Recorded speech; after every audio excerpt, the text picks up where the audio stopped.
오늘 말씀의 제목은 소사사들의 행적이 주는 교훈이란 제목으로 구속사 시리즈 3권의 사사시대의 내용 가지고 우리 함께 은혜를 나누도록 하겠습니다. 사사기, 성경의 구약 성경 가운데 사사기라는 성경이 있죠. 바로 이스라엘 백성들이 40년 광야 노정을 거치고 가나안 땅에 들어가서 가나안 족속과 정복 전쟁을 벌인 후 처음으로 맞이한 시대가 사사들이 통치하는 사사 시대였어요.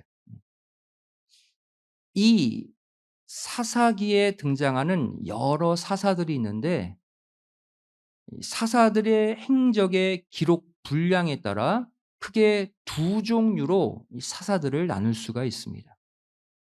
그중 첫 번째가 대사사. 성경에 많은 분량이 기록된 사사들을 꼽자면 온니엘이 있고요. 그다음 에훗, 드보라, 기드온, 입다, 삼손. 총 6 명의 사사가 대사사로 어 구분됩니다. 또 성경의 사사기에 소사사로 구분되는 사사들이 있어요. 삼갈, 돌라, 야일, 입산, 엘론, 압돈. 몇 명이에요? 또 6 명이에요. 이들은 사사기 성경에 내용이 아주 간단하게만 기록되어 있는, 그래서 소사사들로 구분됩니다. 대사사도 6 명, 소사사도 6 명, 총 12 명의 사사가 사사기에 등장해요. 이 사사는 히브리어 쇼페팀이라고 부르는데요. 어떠한 뜻이냐면 다스리는 자, 또 재판관, 특별히 중재자라는 뜻을 가지고 있어요. 이 당시 사사들의 역할이 백성들을 다스리고 또 선악간 재판도 했고요. 가장 중요한 사명이 뭐다? 중재자의 사명이에요. 누구와 누구 사이?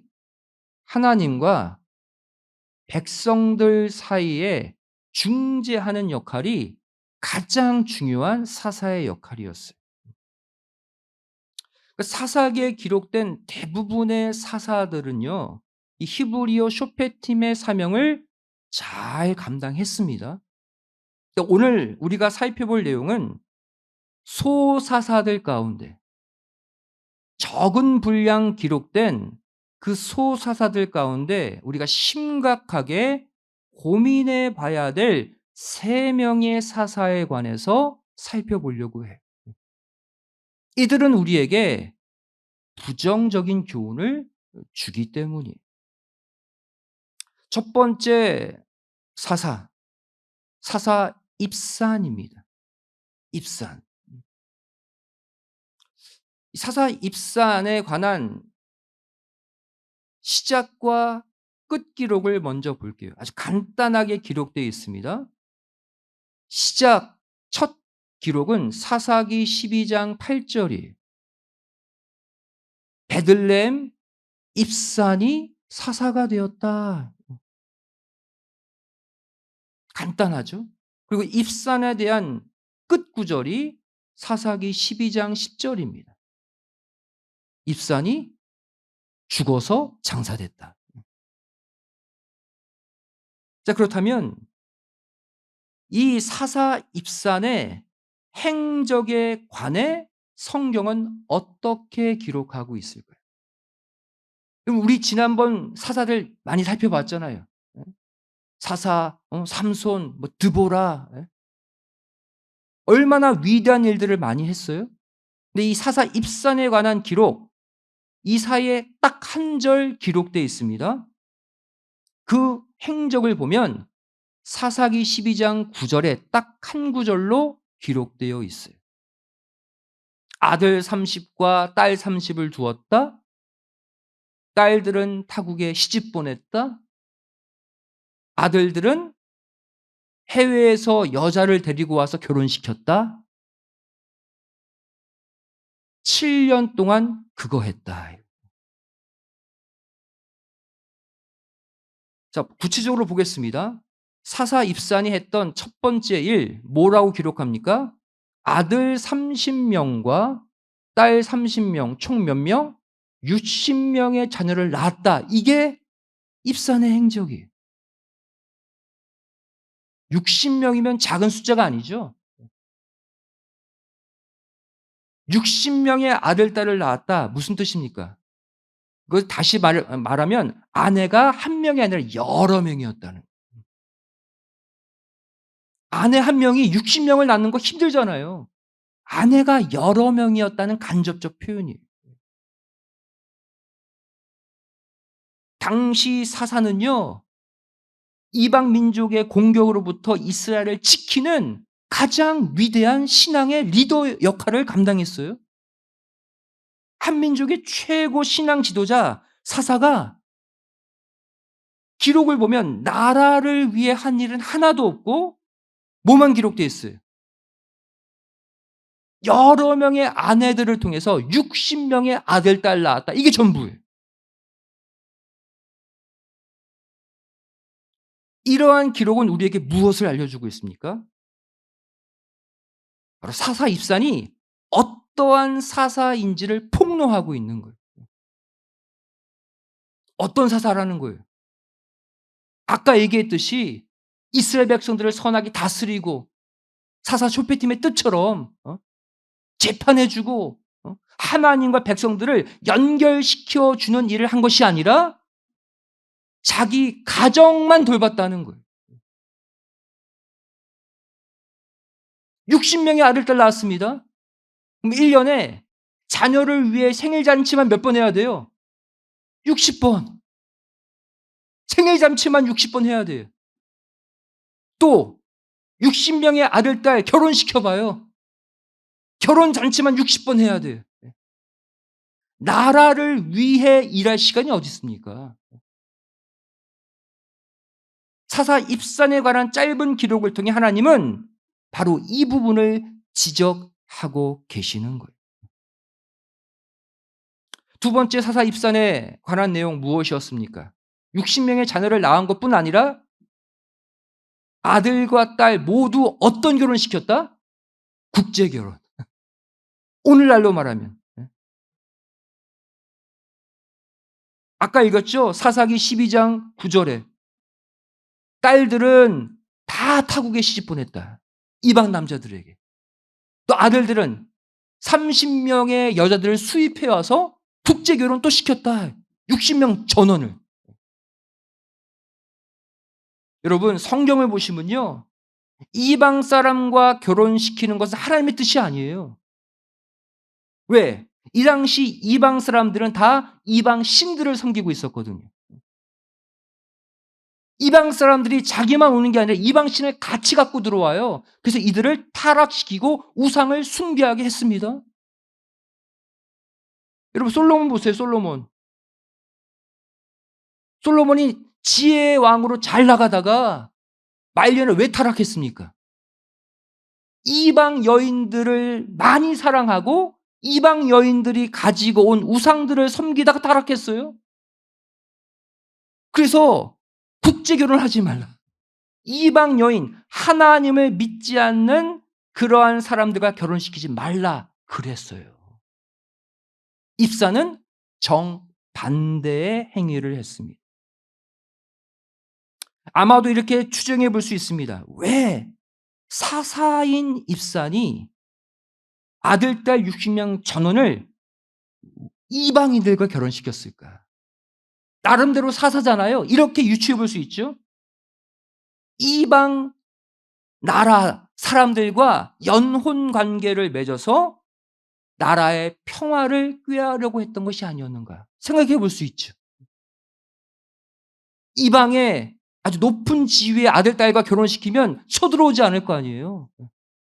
하지만 이것 또한 하나님의 뜻을 거스르는 잘못된 생각이었다는 사실이에요.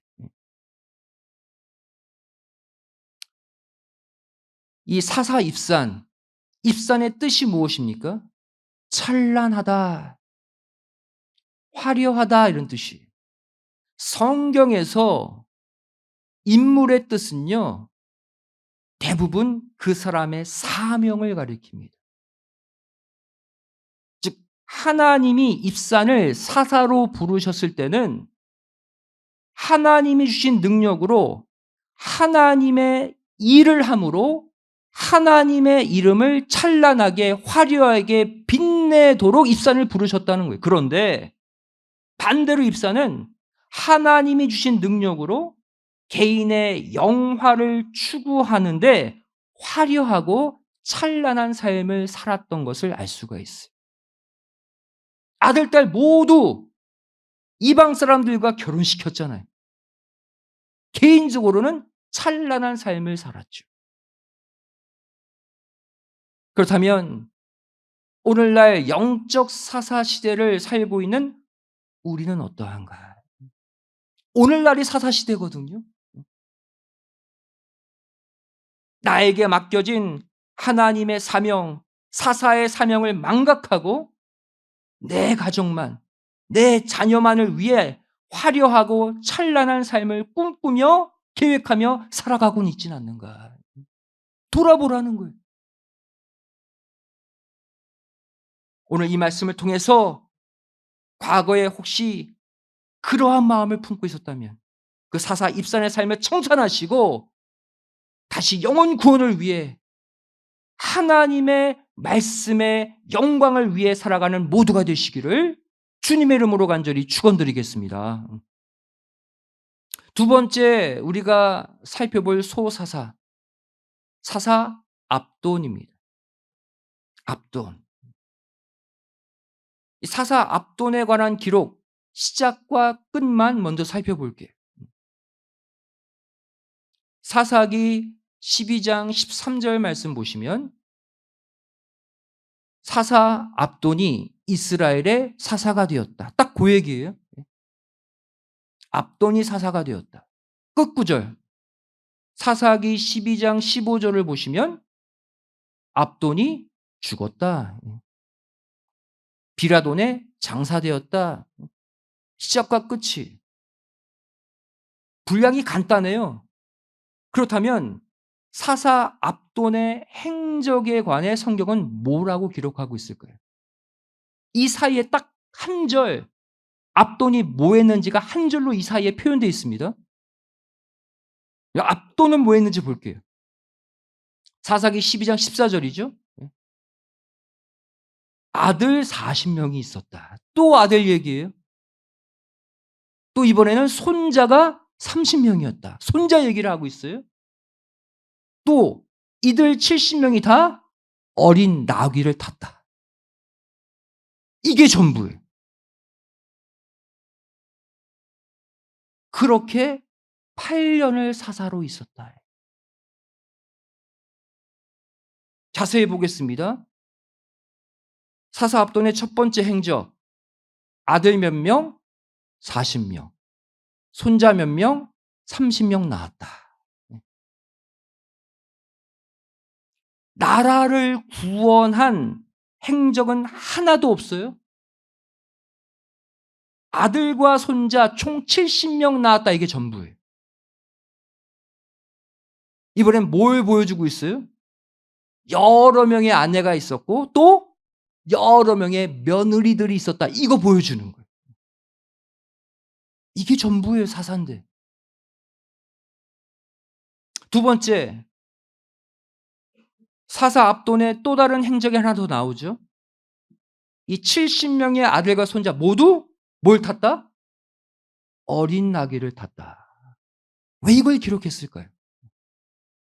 성경에 뜻없는 소리가 없잖아요. 게다가 이스라엘을 구원해야 될 사사의 행적입니다. 어린 나귀, 이 어린 나귀는 어떠한 메시지를 주고 있습니까? 이 당시 나귀는 아무나 타지 못했어요.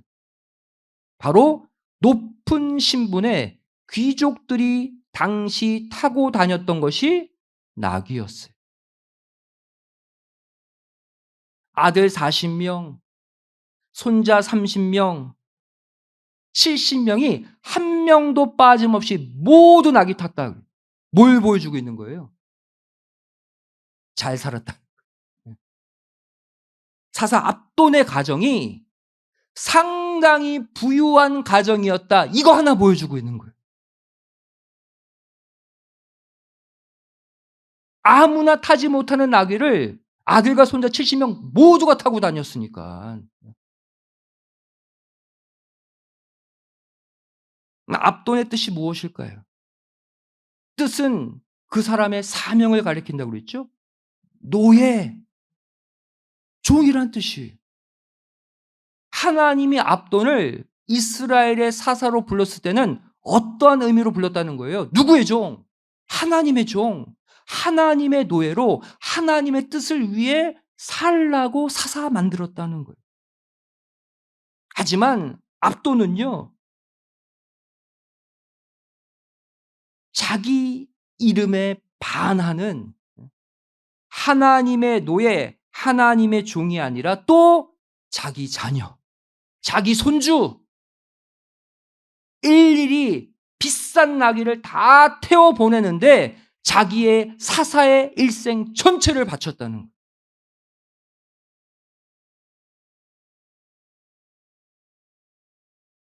압돈을 통해 우리에게 주시는 메시지가 있는 거예요. 오늘날 영적 사사시대를 살고 있는 우리는 어떻습니까? 우리는 하나님이 우리를 부르신 목적에 합당하게 살아야 돼요. 우리가 신령한 압돈으로 부름받았으면 하나님의 종, 하나님의 노예로 하나님의 뜻을 위해 살아야 한다는 거예요. 디도서 2장 14절 말씀 보시면 하나님이 우리를 구속하신 이유, 하나님이 우리를 깨끗게 하신 이유를 목적을 무엇이라고 말씀하고 있습니까? 선한 일에 열심하는 친백성 만드시려고 우리를 구원하셨대요. 하나님 신경도 안 쓰고 너희들끼리 너희 가족끼리 잘 먹고 잘 살라고 부르신 게 아니라 선한 일에 열심 내는 친백성. 선한 일은 바로 뭐예요? 하나님을 위한 일이죠. 복음을 위한 일, 영혼을 살리는 일, 교회를 떠받들고 부흥시키는 일, 이것을 위해 우리를 구원하시고 부르셨다는 거예요. 오늘 살펴볼 마지막 세 번째 소사사입니다. 사사 엘론이. 성경은 엘론에 관해 어떠한 기록을 하고 있을까요? 사사 엘론에 관한 성경의 기록은 사사기 12장 11절 12절입니다. 볼까요? 이스라엘의 사사가 되어 10년 동안 이스라엘을 다스렸다. 누가? 엘론이.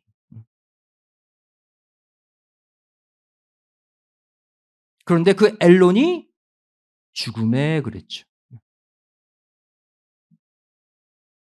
자, 그렇다면 궁금하지 않습니까? 사사 엘론에 관해서는 성경이 어떠한 행적을 기록하고 있을까? 궁금해도 알 수가 없어요. 왜? 이게 전부거든요.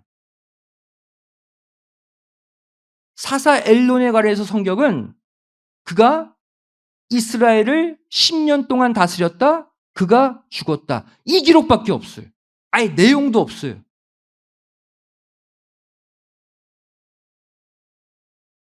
사사들 가운데 가장 짧게 기록된 인물이 엘론입니다. 사사 엘론의 행적이 전혀 없다. 무엇을 우리에게 알려주고 있습니까? 10년 동안 사사로 있으면서 한 일이 하나도 없다는 거예요.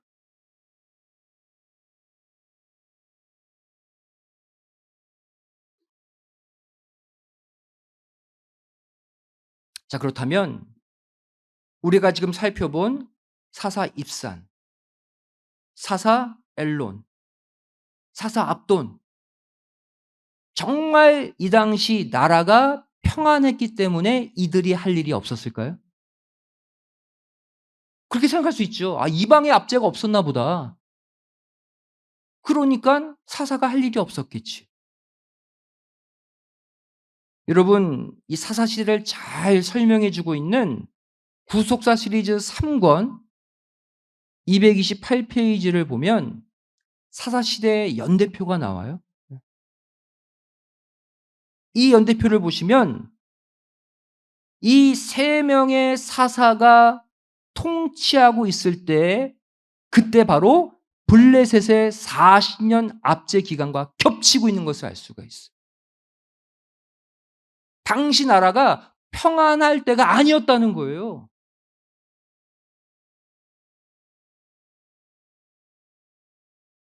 초반부 40년 블레셋 압제 가운데 초반부 20 년은 지난번 공부했죠. 삼손이 담당했고 후반부 20 년은 사무엘이 담당했어요. 근데 그 사이에 겹쳐 있는 그 시대를 살고 있던 입산, 엘론, 압도는 블레셋 민족을 위해 그들을 퇴치하기 위해 한 일이 아무것도 없어요. 나라가 이방 블레셋 민족에게 공격당하고 괴롭힘 당하고 있을 때 이들은 뭐 했어요? 자기 아들, 딸들을 이방 사람들과 결혼시키는 데 애썼고 자기 아들과 손자들에게 고급 나귀 사서 태워 주느라고 애썼고 또 아무 일도 하지 않고 사사의 타이틀만 갖고 있는 사사도 있었다는 거예요.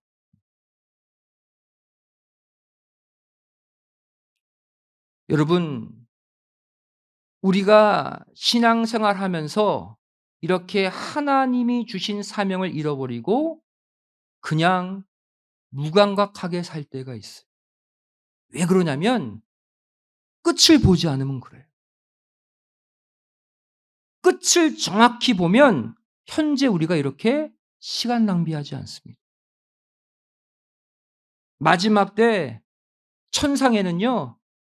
두 종류의 책이 있다고 말씀하고 있어요. 마지막 끝을 지금 보여드립니다. 마지막 때 천상에 두 종류의 책이 있다. 이 책 가운데 한 군데 우리 이름이 반드시 기록돼요. 그 책이 뭡니까? 하나는 행위책이고요. 하나는 생명책이에요. 둘 중에 한 책에 우리 이름이 기록되면서 끝나게 되어 있어요. 그 구절이 바로 요한계시록 20장 12 절이에요. 예. 또 내가 보니 죽은 자들이 물은 대소하고 그 보호자 앞에 섰는데 마지막 심판의 역사예요. 그런데 거기에 책들이 펴져 있었다 그랬죠. 책들이 나오죠. 그리고 또 다른 책이 나옵니다. 이 또 다른 책은 생명책이다라고 설명하고 있어요. 마지막 최후 심판 때 두 종류의 책 앞에 우리가 선대요.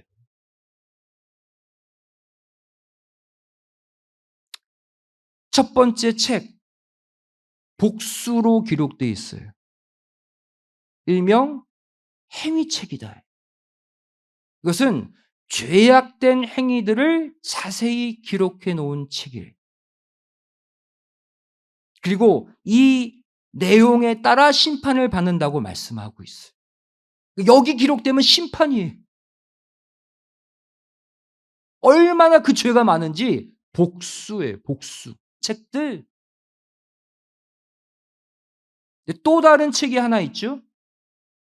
다른 책, 단수입니다. 생명책이에요, 생명책. 이것은 바로 마지막 때 구원을 얻는 자의 이름이 기록된 한 권의 책이에요. 단수. 이 책은 한 권밖에 없어요. 무엇을 보여줍니까? 그만큼 구원받는 자가 그렇게 많지 않다는 거예요. 여러분, 우리가 시대의 흐름을 읽을 수 있어야 돼요. 우리는 지금 영적 사사 시대 가운데 부름받은 영적 사사들인 줄로 믿습니다. 우리가 어떠한 역할을 감당하는 거예요? 하나님과 세상, 하나님 모르는 사람을 연결하는 역할 우리가 해야죠. 중재자. 우리가 사사예요.